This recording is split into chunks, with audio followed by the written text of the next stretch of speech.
Hola chicos, esta es la lección de los adjetivos descriptivos. Describen personas y cosas. Los adjetivos descriptivos, they must be in agreement with the noun that they describe.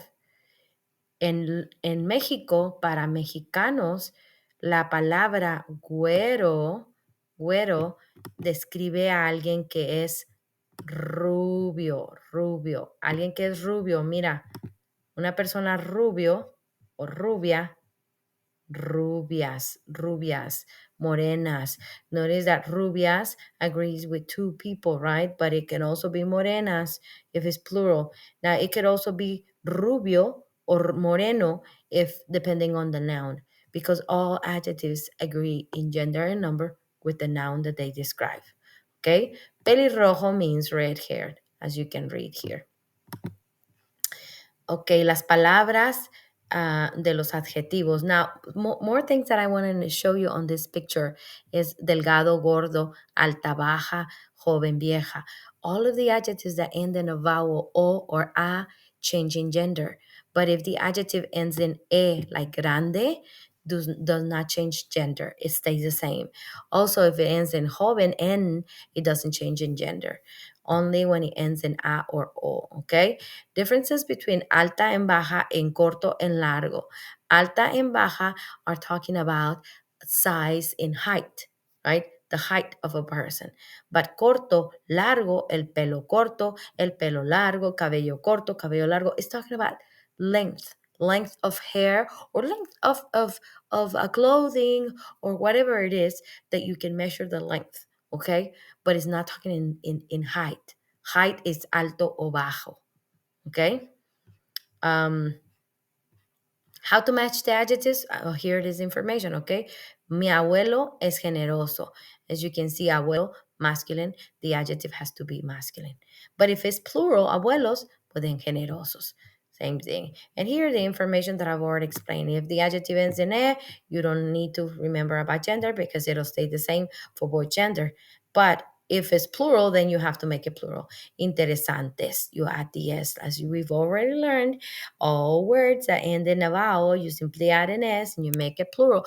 But if it ends in a consonant, then you must add es to make it plural like this.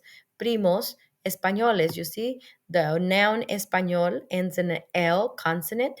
So to make it plural, you have to add es. These are grammar rules that you learned already, but I'm just reviewing them, okay? Make sure you know this because very important for you to remember in Spanish too, these grammar rules.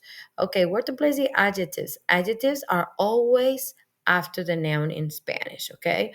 Always make a note so you don't forget. Nouns and adjectives in Spanish precede the noun, whereas in English, adjectives come before the noun.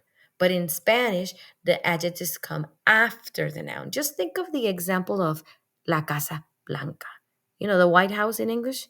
Well, the White House, white is the adjective. In Spanish, you'll always use the adjective after the noun. La casa is your noun. Blanca is your adjective, okay? And adjectives could also be not only colors, but it could also be numbers, okay? And numbers can also become adjectives depending on the sentence.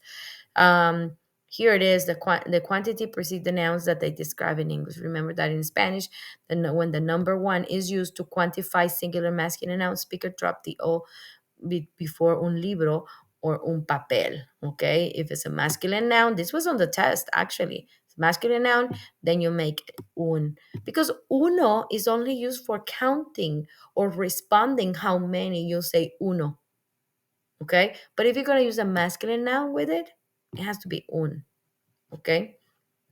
Now the adjectives bueno and malo, these are often confused with these are good and bad, but they're often confused with buen and mal. Okay, bueno and malo describe um, a noun, that is, or a person. Este chico es bueno. Este chico es malo. But buen and mal are used to say before a masculine noun. just like the grammar rule says here, okay? Es un buen día. Hoy es un mal día, okay? Nuestro primo es un buen actor. Our cousin is a good actor. The same thing happens with grande. Grande is to refer, put it after, before or after the noun that it describes. And it's referring usually to a masculine or feminine noun. For example, la casa es grande, or mi casa es grande. Mi familia es grande. But if you're going to say that something is great, then you use the adjective gran. For example, um, es una gran universidad, okay? And it precedes the noun. Es una gran universidad. To refer is a great university, okay? Here they give an example. Es una gran familia. Commonly used adjectives. You have a chart here. Cognates means words that look like in English or sound like in English. And there's lots of them. Arrogante, artístico, atlético. Not atlético like you say it in English. In Spanish is atlético. Atlético, bilingüe, cómico, dramático, extrovertido. All of these are very important adjectives that you will be using. Check out your textbook activities. They're always helpful. And that's all you have for today, chicos. Adiós, nos vemos.